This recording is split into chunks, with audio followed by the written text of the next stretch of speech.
I find it very interesting that people who watched Game of Thrones would beef with me, try to go to war with me, scheme on me, plot on me, put curses and hexes on me. Because at the end of the day, look at Littlefinger as an example.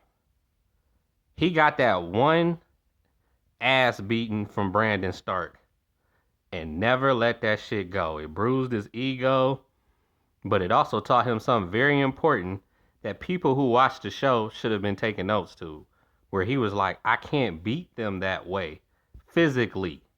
So what did he do? He started scheming and plotting behind the scenes with Liza and tricking Robert and making sure Sweet Robin didn't get sent to Stannis and just pretty much going against all these prominent, powerful families, rather it be Baratheon, rather it be Lannister, but mainly Starks, because he never got over that ass beating.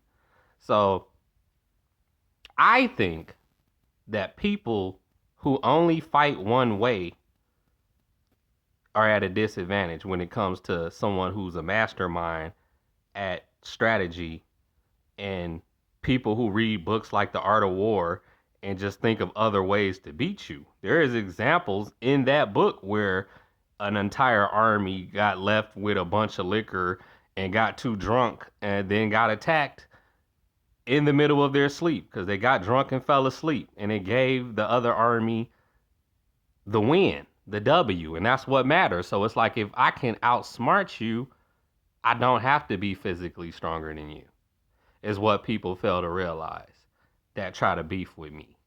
And people don't know my allies either. You don't know who I'm associated with. You don't know who I'm affiliated with. You don't know who will fight for me. You don't know who will kill for me. You don't know who would do the shit for free. So that's just crazy because that's why I tell people I pay attention to details in shows.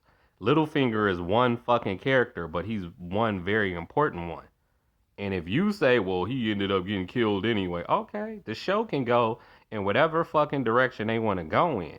That don't change how many people's deaths he was responsible for throughout the seasons that he survived. Because that's all I'm talking about right now. Yeah, he met his end. That's actually expected in a show with a so-called villain, even one like Littlefinger that was behind the scenes, just like Varys. Him and Varys are very similar.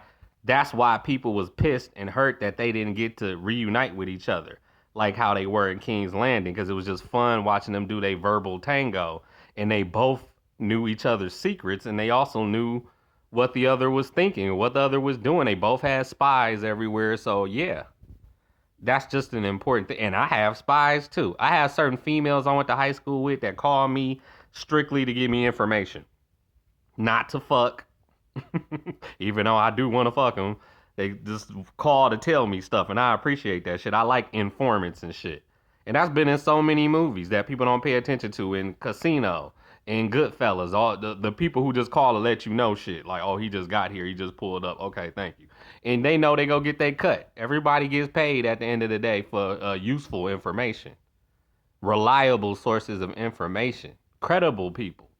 Like, what reason would I have to doubt this person? But I just mentioned this shit to my mom, and she's like, "Yeah, he was a snake." Who gives a fuck? Sometimes you gotta be a snake when people trying to snake you. And my mama got a double standard. I'd be like, "Oh, so it's okay when y'all acting like a snake, but when I do it, she always had to point out when somebody else do something that's wrong or that ain't right. Like, get out of here, man. You're not innocent." So at the end of the day, I'll be whatever animal, insect I need to be to get an advantage over my enemies. If I gotta be a snake today, I'll be a snake today. If I'm the phoenix tomorrow, I'm a lion the next day. I'll be whatever animal it takes to get rid of you. You know, people try to guilt trip you. They try to guilt trip you when you getting revenge, and it lets you know whose side they're on. If you want the other people, the other person, the other people, the other group, the other coven, whatever the fuck it is, if you want them to triumph over me, then that's letting me know whose side you on. Yeah. And it also lets me know don't share my plans with you. If all you do is say, oh, that's wrong, or that ain't right, or you could get locked up, or you can this, or you cannot, get out of here with all that scared talk. I don't like that.